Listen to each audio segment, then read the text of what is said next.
Hello, world, and welcome to the In My Footsteps podcast. I am Christopher Setterlin, coming to you from the vacation destination known as Cape Cod, Massachusetts, and this is episode 101. We're really officially diving into 2023, into the new year with this week's episode. We're going to start off with a look at a connection between Walt Disney World and Cape Cod, that being the Dome restaurant in Woods Hole. We're going to take a road trip to the northernmost town in New England, that being the small town of Madawaska, Maine. We're going to go way, way back in the day and look at the old Ounce of Prevention video featuring a lot of Looney Tunes characters from the early 1980s. There's going to be a brand new top 5. These are the top 5 weirdest music videos that I can remember. And of course, there'll be a brand new This Week in History and Time Capsule, all coming up right now on episode 101 of the In My Footsteps podcast. Okay, so now it's Happy New Year.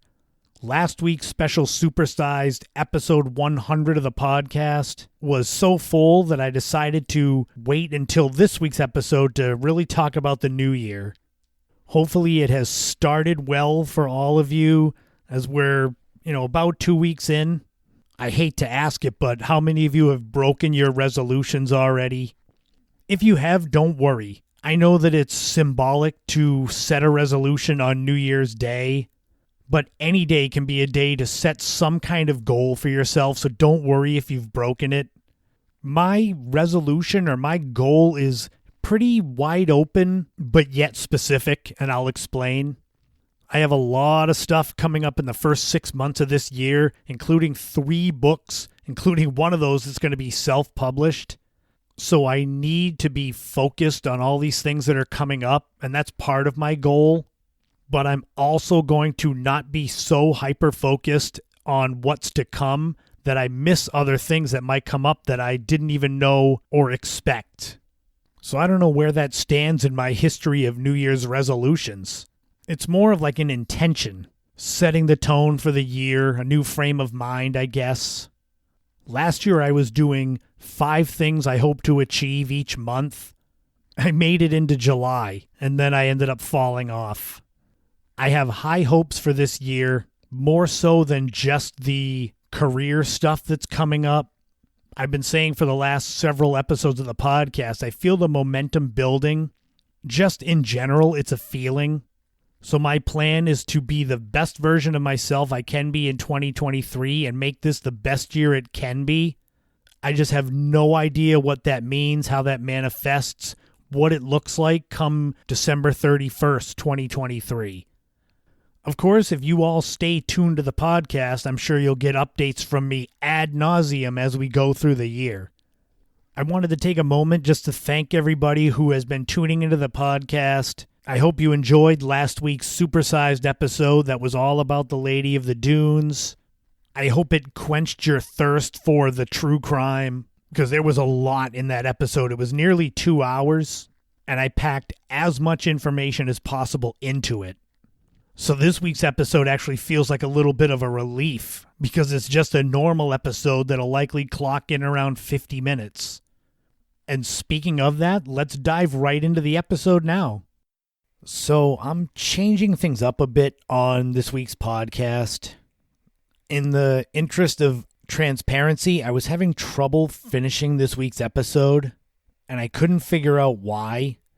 And then I got some sad news. So I'm scrapping this week's road trip segment. I promise that next week it will be featured a trip to Madawaska, Maine in episode 102. But instead of talking about Madawaska, Maine, I wanted to take a few minutes to talk about my Uncle Eric, who passed away from pancreatic cancer at the age of 70 on January 5th. At the time of recording this segment currently now, I've only heard about this news a few hours ago, so it's really fresh. And that's why I think it would be good to speak about him and his life and his impact on my life while it's fresh, because that's where the truest emotions come out. When I was a kid, my Uncle Eric was almost a mythical figure. He lived with my Aunt Emma in the far-off land of Hawaii. And the family would go visit him, but naturally I was a kid, so I didn't go. Tickets weren't cheap.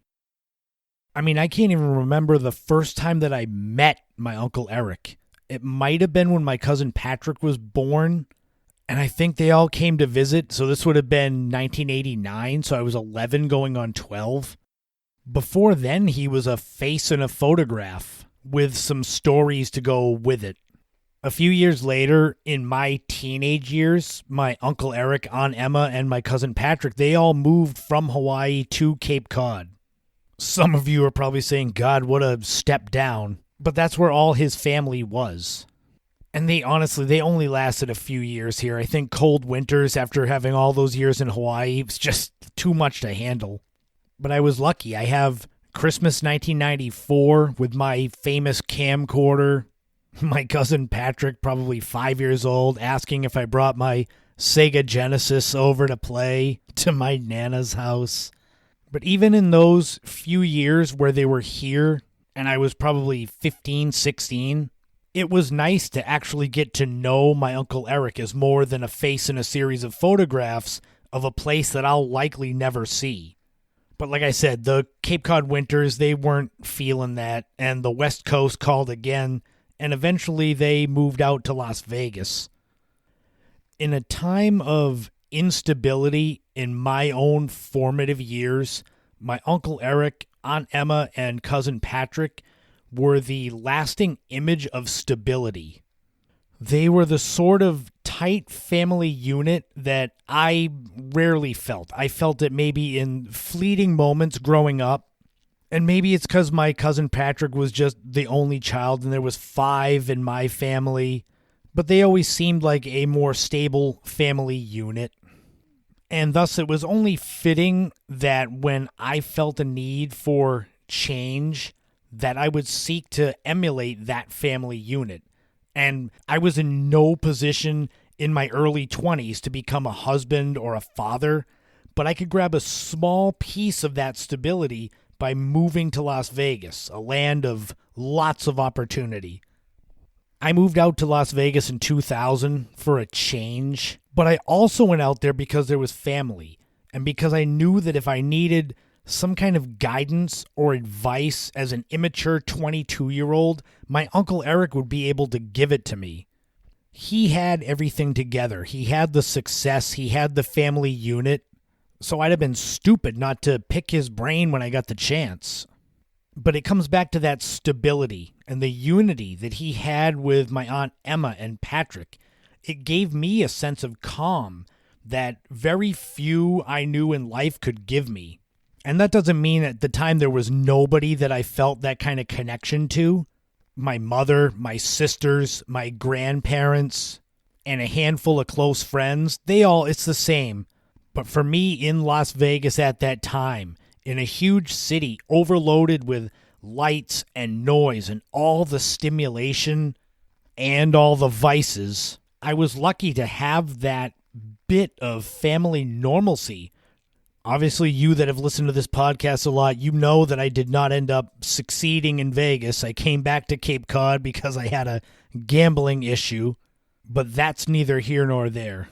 Nearly a decade after I had come back to Cape Cod from Vegas, during another time when, once again, the instability in my own life got overwhelming, it was my Uncle Eric and Aunt Emma that came to my rescue. They had moved back to Cape Cod again, and I won't get into the reasons why, but they gave me a stable roof over my head in a time when I felt upside down and just drowning in problems. And they didn't have to do that, but I think they could sense that I was kind of lost and going down, and so they threw me a life raft. And that's when I really got to know my Uncle Eric and my Aunt Emma. Being under the same roof as them during just day to day, they opened their home to me. Now, granted, yeah, we're family, we're blood, but I'm not their child. But they treated me like that. And just in a time when there was so much shit, they became this beacon of hope just by helping me steady my ship. I was staying under their roof when my Nana died, and we were all able to grieve for her together. And in the time not too long after, my Aunt Emma's mother, Nita, she became my surrogate Nana.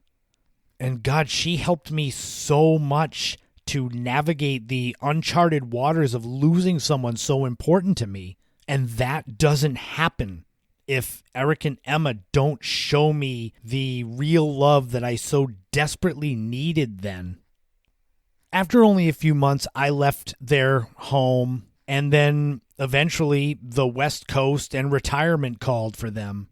My cousin Patrick was actually the first one to go back to Vegas, and I was shocked at the time, but Cape Cod was not his home.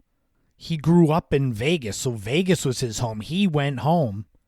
My Uncle Eric and Aunt Emma, they did an awesome road trip that I was jealous of, but they ended up back in Vegas too, one of the suburbs.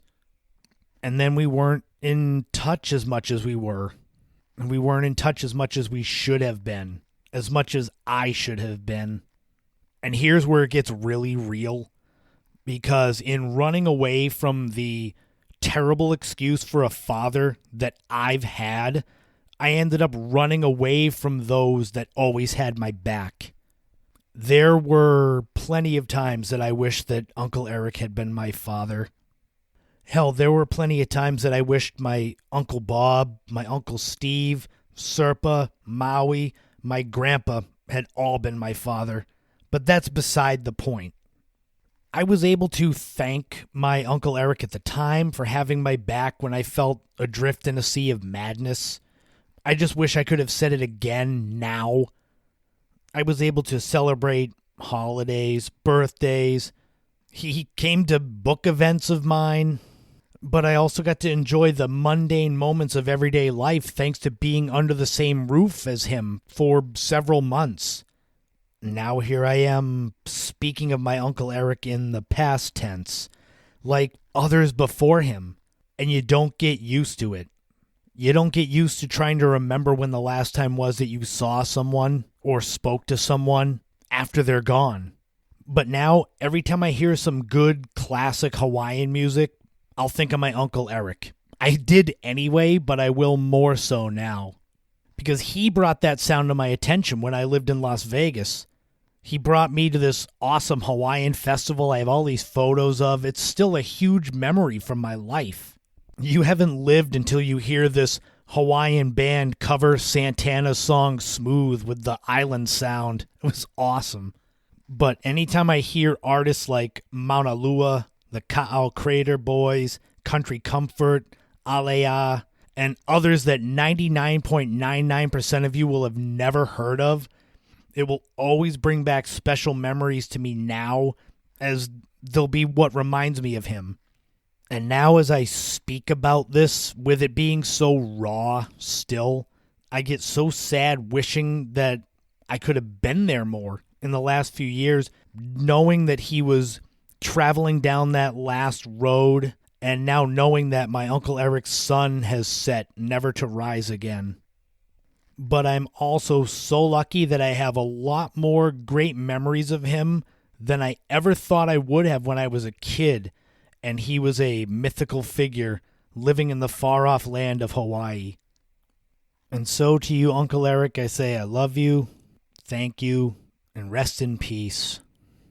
Aloha wau ia oe, mahalo a humaha mi ka malohia. Buildings come in all shapes and sizes. There are countless uniquely designed structures all over Cape Cod. Simply taking a drive down Route 6A can open up a world of wonder and amazement at some of the newer and historic homes that don't fit the normal mold. The same can be said for restaurants. Not all are built the same. In fact, some of you might remember the old Hunan Gourmet 3 Chinese restaurant in Orleans. That was actually built into the side of a hill, which was pretty unique. However, that former restaurant and any other uniquely designed restaurant on Cape Cod, current or past, must take a back seat to the Dome Restaurant, which resided in the small scientific community of Woods Hole. This one-of-a-kind establishment actually existed inside a geodesic dome. Now, what is that? Well, a geodesic dome is sphere-like in shape and consists of a thin skin with a network of triangles as a frame, evenly distributing stress on the dome. And this is where the tease of Disney World and Cape Cod having a connection comes into play, because Spaceship Earth at the Epcot Center at Walt Disney World in Orlando, Florida, is one of the most famous geodesic domes on Earth. The idea of the geodesic dome was the brainchild of architect R. Buckminster Fuller. He was born in Milton, Massachusetts in 1895, and Fuller developed the geodesic dome while in the Navy during World War II.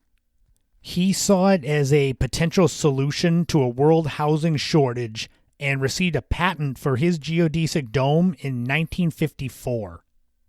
Fuller put his money where his mouth was by having a geodesic dome home built for himself and his wife Anne in 1960 in Carbondale, Illinois.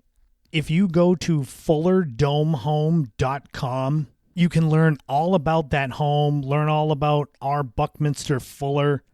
The home still stands. It's on the Registry of Historic Places, and there's an organization currently working on restoring it so that it can be visited inside by anyone that wants to check it out.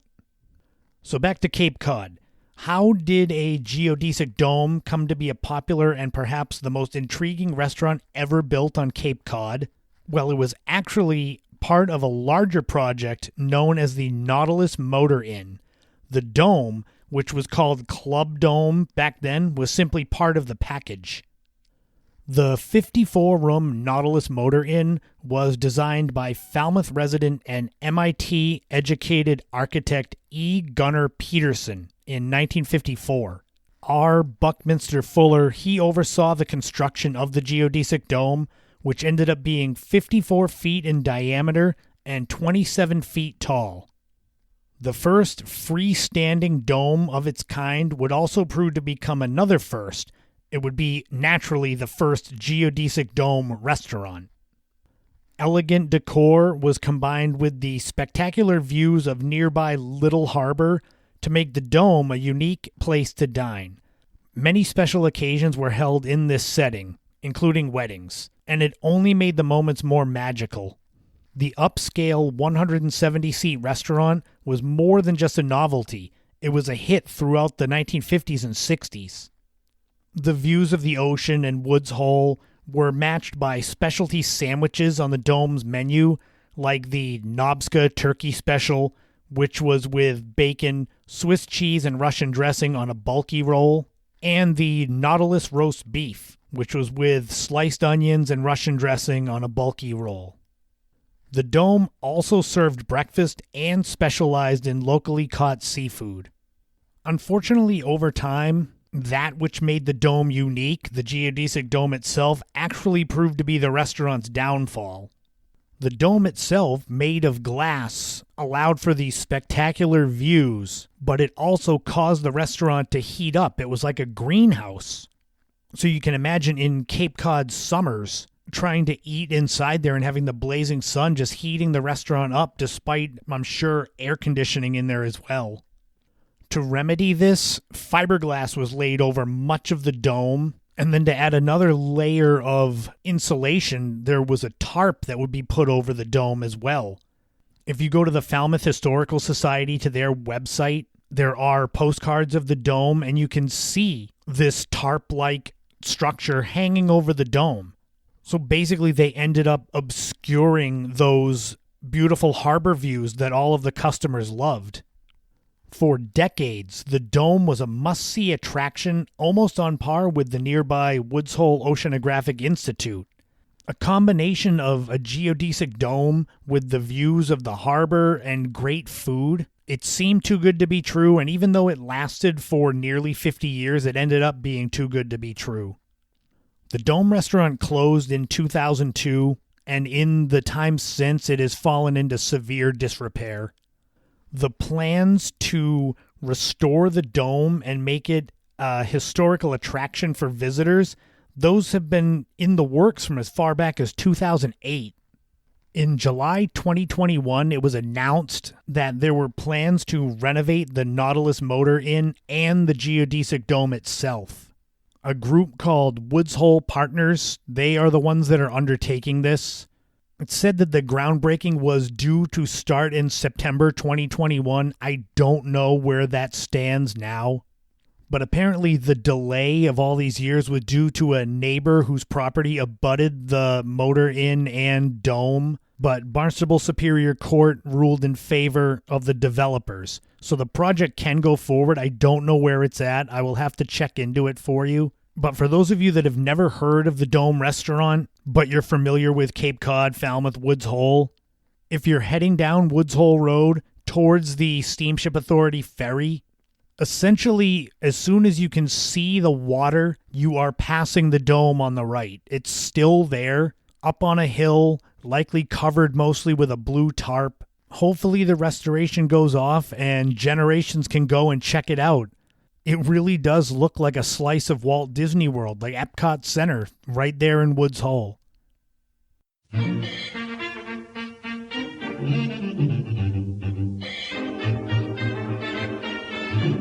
This week in history, we are going back 54 years ago this week to January 12th, 1969, and one of the greatest upsets in the history of American sports. It was Super Bowl III between the New York Jets of the American Football League and the Baltimore Colts of the National Football League. Baltimore came into the game with a record of 13-1 during the regular season, and they were 19.5-point favorites over the 11-3 New York Jets. These first few Super Bowls were when the AFL was pretty new. They had been established in 1960, while the NFL was the senior circuit, much like the National League in baseball. And the first two Super Bowls had seen the Green Bay Packers roll over the Kansas City Chiefs and Oakland Raiders. So this was to be seen as no different. The Colts were going to crush the Jets, and that was it. The NFL was just superior. But then a strange thing happened. 3 days before the Super Bowl at the Miami Touchdown Club, Jets quarterback Joe Namath famously guaranteed victory for his team. And this was back when athletes didn't guarantee victory like every athlete pretty much guarantees a victory in just meaningless games in all sports now. Back then, it was shocking that he would actually make that proclamation. Namath helped his team dominate the game. They rushed out to a 16-0 lead thanks to a touchdown run by Matt Snell and 3 field goals by Jim Turner. Joe Namath would end up being the MVP of the Super Bowl as the Jets went on to win 16-7. It was their first and to this point only Super Bowl win and only Super Bowl appearance. Interestingly, Joe Namath became the first offensive player in the history of the Super Bowl up to now to win the MVP without personally scoring or throwing for a touchdown. He finished the game 17 of 28 in passes for 206 yards. It was a shocking loss for the Baltimore Colts, whose quarterback Earl Morrall threw 3 interceptions and was replaced by legendary Johnny Unitas, who didn't fare that much better, and future all-time legend NFL coach Don Shula just didn't seem to have an answer for those Jets. The Colts would get back to the Super Bowl 2 years later, winning Super Bowl V, though Don Shula had moved on to coach the Miami Dolphins by then. And one last fun fact, this is the only Super Bowl matchup, the Jets and the Colts, that can never happen again, and that is because both teams now play in the same conference. And the guaranteed victory, one of the biggest upsets in the history of American professional sports, happened 54 years ago this week in history. And now it's time for a brand new time capsule. We're going to stick to the same day, the day of Super Bowl III, January 12th, 1969. Let's see what was going on in the world of pop culture back then. The number one song was I Heard It Through the Grapevine by Marvin Gaye. The song was written by Norman Whitfield and Barrett Strong for Motown Records in 1966. and was first recorded by Gladys Knight and the Pips in 1967. It actually went on to become Motown's biggest hit ever at the time. Interestingly, Marvin Gaye recorded his version of I Heard It Through the Grapevine before Gladys Knight and the Pips, but it actually was released after. The song was number 1 for 7 weeks and replaced the Gladys Knight and the Pips version of the song as the best-selling Motown song ever. And that only lasted 20 months until the Jackson 5's I'll Be There replaced Marvin Gaye's song as the best-selling Motown song ever. The number 1 movie was Candy. This movie stars Marlon Brando, Walter Matthau, John Huston, and Iwa Allin as the title Candy character, who's a naive high schooler that meets a lot of colorful characters and has sexual escapades as she looks for the meaning of life. It's basically a humorous satirization of the adult films and the foolish situations that seem to always lead to sex. It made just over $16 million on a budget of just under $3 million and has a 40% fresh rating on Rotten Tomatoes. So it's one of those, you hear Marlon Brando's in it, that it might be worth checking out, but I'll leave that up to you guys. The number 1 TV show was not Super Bowl III. It was Rowan and Martin's Laugh-In, as back then the Super Bowl was seen as possibly a passing fad, so it was not as in demand on TV. Rowan and Martin's Laugh-In, Dan Rowan and Dick Martin. It's one of the most famous comedy sketch shows ever. It's been mentioned before on these time capsules. It ran for 6 seasons and 140 episodes and featured such big names as Goldie Hawn, Ruth Buzzy, Lily Tomlin, Gary Owens, the announcer, Henry Gibson. This is another one of those shows that I became acquainted with thanks to Nick at Night in the mid to late 1980s. And if you were around back then, January 12th, 1969, and you were looking to go to this relatively new thing called the Super Bowl, lucky for you, you could get a ticket to the Super Bowl for as low as $6 or about $48.72 when adjusted for inflation. And if you were wondering, tickets to go to this year's Super Bowl next month in February range anywhere from $3,900 to as high as $23,000, or about 80 times higher than inflation should dictate. So I'd say it's better to just sit at home and watch it on TV like the hundreds of millions of others. And that's going to wrap up another This Week in History, another time capsule. Now we're going to dive into a weird top 5 as I give you some of the weirdest, strangest music videos that I can remember. So apologies in advance for any nightmares I may give you.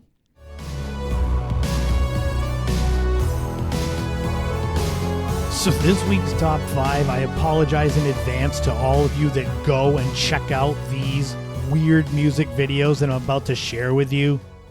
I had a hard enough time myself watching them. Now, when I say weirdest music videos, they're not necessarily nightmare fuel or creepy. Some of them are mind-numbingly stupid. Others leave you scratching your head wondering what you just watched. Some are like a fever dream. And all of these I'm about to share with you, you can find on YouTube. So watch them at your own peril. As with all of these top 5 lists, they're in no particular order. And of course, I always have some honorable mentions to kind of get yourself ready for what's coming in the actual top 5. So here we go. Honorable mentions for the weirdest music videos I've ever seen include What's Up With You, which is by Eddie Murphy with Michael Jackson. Hooked on a Feeling, which is the David Hasselhoff video. Sledgehammer, which is by Peter Gabriel. And finally, a little bit of a cheat, and that is most Primus videos. Just look up Primus and any song, and you'll likely wonder what the hell you're watching. So those are the honorable mentions. Let's jump right into the top 5 so you can wonder what in the world I am sharing with you. Number 1 is Land of Confusion by Genesis. The song came out in 1986, and it was on the band's Invisible Touch album. I vividly remember this as a kid because it was all puppets, and most of them were part of the DC Follies comedy show, which was basically all politicians from the mid-'80s as puppets. That show will likely get its own back in the day segment at some point because there's so much to dive into. My vivid memory is of the Ronald Reagan puppet waking up in a cold sweat in his bed, but it was like an ocean of sweat.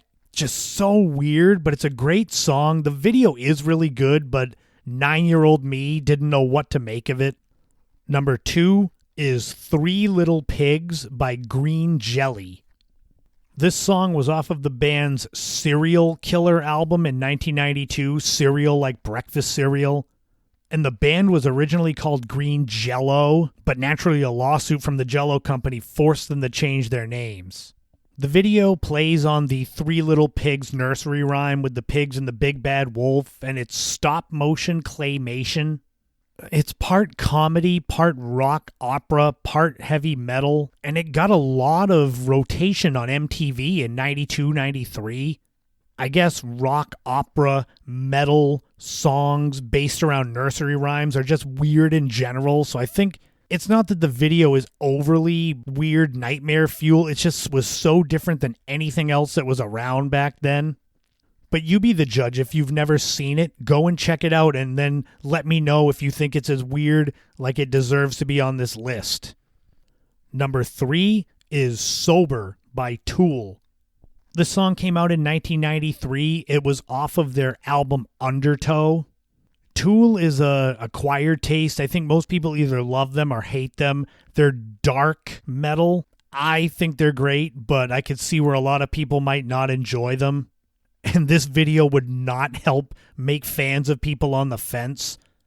It's a claymation video of this little human, but his head is basically a brain. And he just gets kind of tortured through the whole thing. It is definitely a weird fever dream type video. I can remember when it first came out not being sure exactly what I was watching.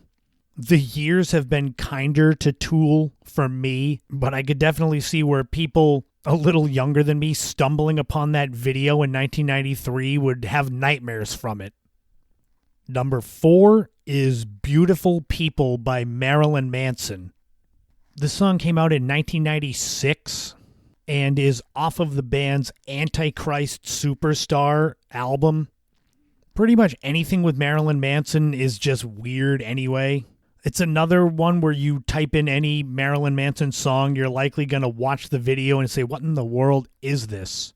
There's a lot of weird things that Marilyn Manson does. The dental device that exposes his teeth, bizarre costumes. It's hard to describe. I can just tell you that with this video, you may feel like you need a shower after watching it. And finally, number 5 on my top 5 list of weirdest music videos is one I had totally forgotten about until putting together this list, and that is the song Fish Heads by Barnes and Barnes. This is more of a comedy novelty song. If you haven't heard of it, go watch the video. It'll be stuck in your head forever. The song came out in 1978. The video was made in 1980 and was in heavy rotation during the early days of MTV. It's a song the guy sings about things he does with his fish heads, things that they can't do. In the video, he's got a fish head. He's gone to the movies with it. He's got it dressed up as stuff. It is so weird. And then the chorus of the song is sung with high-pitched voices like Alvin and the Chipmunks. This is like an acid trip, and you'll either laugh or you'll shake your head and wonder why you just wasted 4 minutes with it. But I remember it as a kid, and I laughed when I watched it to remember it for this segment. And that wraps up this week's top 5. Do you remember any of these videos? Did you watch them? I bet you like some of the songs, though. That's why I wanted to stress that it's the weird music videos, not the songs. And let me know if I missed any, because I can always come back and do a second top 5. But I'll be back next time with a brand new top 5. Hopefully that I won't have to apologize in advance for having you go watch weird music videos. I apologize again.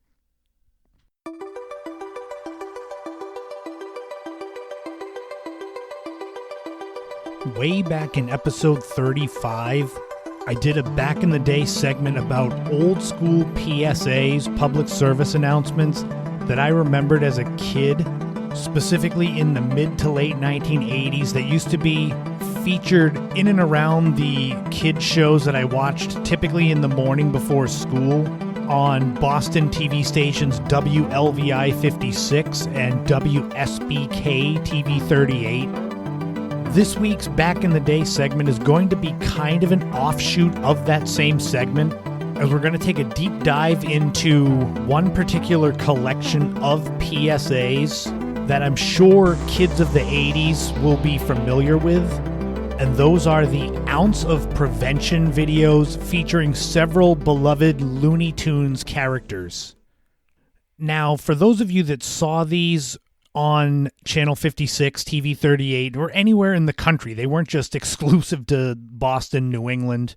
This would have been the mid to late 80s, maybe into the early 90s, I don't know. But there would have been probably 4 separate PSAs featuring the Looney Tunes characters. And it was all about dangers of fire and burning, specifically dealing with kids in their own home. For those of you totally unfamiliar with these, this will be all new to you. But to those of you that remember the actual PSAs, did you know that those PSAs are a part of a bigger video? The Ounce of Prevention video is actually closer to 15 minutes long. This video was made for the Shriners Burn Institute of Cincinnati, Ohio. They're the ones that funded it, and it came out in 1982.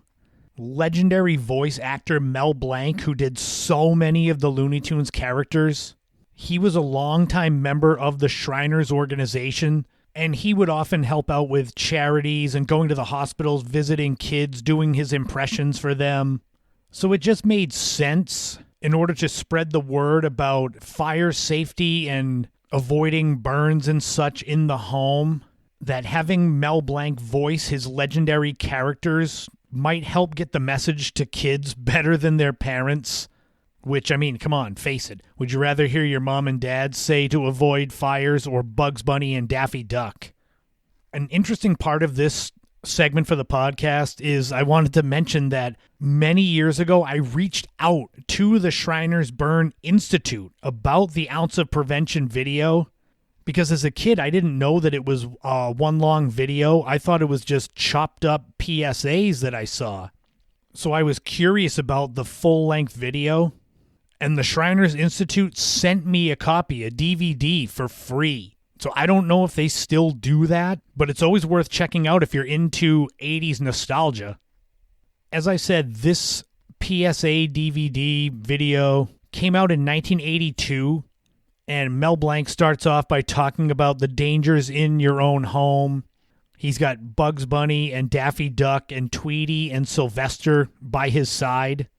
And obviously, those of you that have listened to this podcast know that I'm huge into nostalgia, specifically 80s nostalgia. And this video has it in spades. Everything from the way the kids are dressed to their hairstyles to the kitchen, the tiles on the floor. It begins with little clips of some of Mel Blanc's voices, the cartoons that he did for Looney Tunes, just to refresh the memories of kids that might not know who he is, but they know all of his voices. Like, I'm sure a lot of you that are my age, you know all the Looney Tunes cartoons, but you might not be able to pick Mel Blanc out of a lineup. The video starts off with a young boy and girl waking up at 7 a.m., and it's their parents' anniversary, so they want to do something nice for them. I would say the boy and girl are 8 or 9 years old. It's weird that they share the same bedroom, but I guess if there's only so much room in a house, and maybe it was different 40 years ago. They go downstairs to fix their parents' breakfast in a very 80s kitchen with these brown and cream linoleum tiles. They're so 80s. If you see them, you'll know exactly what I mean. Bugs Bunny is there waiting for them to warn them about putting a pot on the stove and the hot water. This is the first PSA where the pot comes to life as it boils and says it just waits for a child to grab his handle.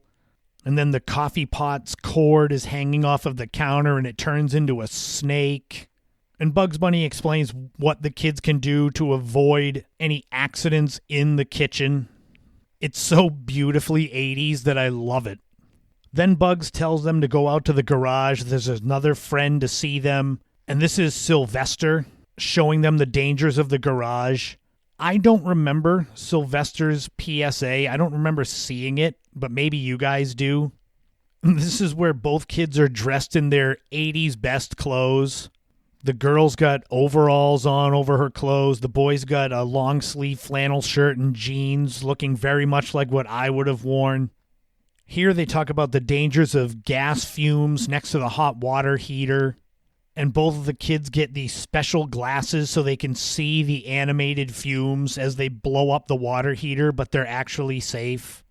Next is Tweety Bird in the bathroom. And this one I remember on TV about hot water and cold water in the tub, warning about kids being scalded by hot water in the bath, and the idea of using cold water first and then hot water to warm it up. And again, I just keep coming back to how 80s everything looks. Those of you that are my age, around my age, you'll know what I mean if you see these PSAs. It gives you all the warm and fuzzy memories of being a kid, except for maybe the hairdos. The boy's got that Dutch boy bowl cut hairdo that I had when I was really little. And the last PSA is Daffy Duck in their bedroom. And I always laugh because the kids are shocked to see him when he's the fourth of the Looney Tunes. Like they should know that they're in every room in their house. But Daffy explains about what to do in a fire, stop, drop, and roll, having a escape plan where everyone meets outside. He does his true or false quiz, which if you've seen the PSAs, you know what I'm talking about. And during all of these PSA bits from this video, you've got the animation where the smoke detector comes to life, or with Tweety, the bathtub comes to life. So it's just cute enough that kids will enjoy it, but it delivers a good message about not wanting to get burned or blown up in the garage, or not to hide under your bed during a fire. Common sense stuff that's not common sense when you're a child. And the video ends with Mel Blanc kind of wrapping everything up, but the two kids, I don't think they ever do anything for their parents' anniversary. Not that that would have been relevant to the video to see them making them breakfast, but these are the plot holes of these PSAs. Did the kids ever make their parents' anniversary breakfast? We'll never know. The Ounce of Prevention video is this great trip down memory lane going back now 40 years, over 40 years, to 1982. The clips of the PSAs, they're easily available on YouTube. So for those of you that have no idea what I'm talking about, you can go and check them out. I'd love to know if any of you reach out to the Shriners Institute, if they'll send you a DVD copy of this. Interestingly, I guess there's an extended cut of this Ounce of Prevention that actually splices in real burn victims and treatments at the Shriners. But I think that would be a little too real for kids especially. It's one thing to have Looney Tunes explaining what could happen in a fire, but then to see real burn victims might be a little scarring for kids. But did you ever watch the Ounce of Prevention PSAs in the 1980s? Do you remember them? I guarantee you if you're my age, if you look them up, you'll remember them. It'll be like a flashback pop in your head. And if you reach out to Shriners and they send you a DVD copy of it, let me know. Because I always thought that was cool that they just sent it to me for free. It just showed up in the mail one day. It makes me wonder if I should reach out to these other companies that did the PSAs in the 80s and see if they have DVD copies of the stuff they did. Like the Better Business Bureau with the Abominable Snowman. Well, there you go. That might be a project for me for this weekend, to try to find those. And that's going to wrap up episode 101 of the In My Footsteps podcast. Thank you so much to everybody who's been tuning in, sharing the episodes, leaving reviews, donating through buymeacoffee.com. If you want to do that, there's the link in the description of the podcast. Those things mean so much as I continue with this passion project. The people who listen and share and, donate if you can, that's what keeps me going when sometimes it's hard to find the time to get the podcast done. So thank you again. And you can find me all over social media, Twitter, Instagram, YouTube. There's links to all that in the podcast description, just to make it easy on you. I think I mentioned it before, but you can go to YouTube and I have full-length podcast episode audio up on the YouTube channel. It's just another way to share the podcast, kind of repurposing content, because it takes a lot of effort to get these shows out, so why not milk as much from it as I can? Don't forget to go check out Kiwi's Customs at Etsy.com, both spelled with K. Homemade, handcrafted, Cape Cod, jewelry, accessories, clothing. The link is in the description of the podcast. Just go. It costs nothing to look. And Kaylee Marks takes requests. She's always adding new stuff, honing her craft. So go. Check out Kiwi's Customs, both spelled with K, at Etsy.com. And hopefully sometime soon, maybe late winter, early spring, there may be some new news about Wear Your Wish. It's been a little dormant. It's been a long road, but I think we're starting to come out of it. Katie Marks might have some news for us. So hopefully if I hear anything, I will let you know here on the podcast.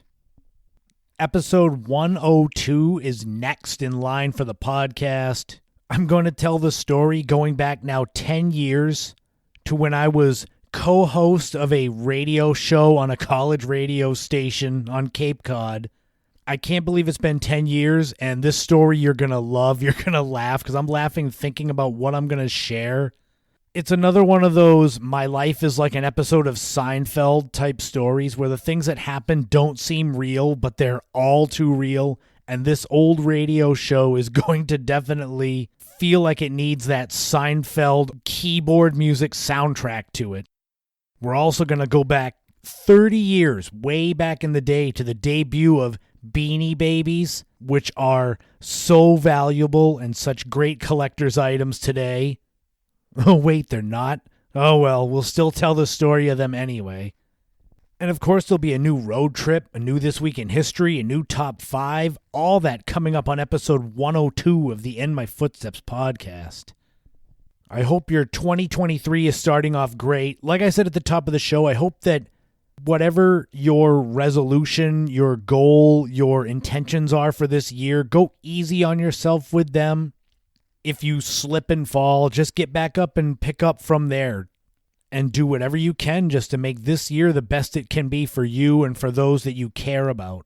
And of course, take care of your mental health. That's first and foremost. A great way to care for others that are important to you is by caring for yourself as well.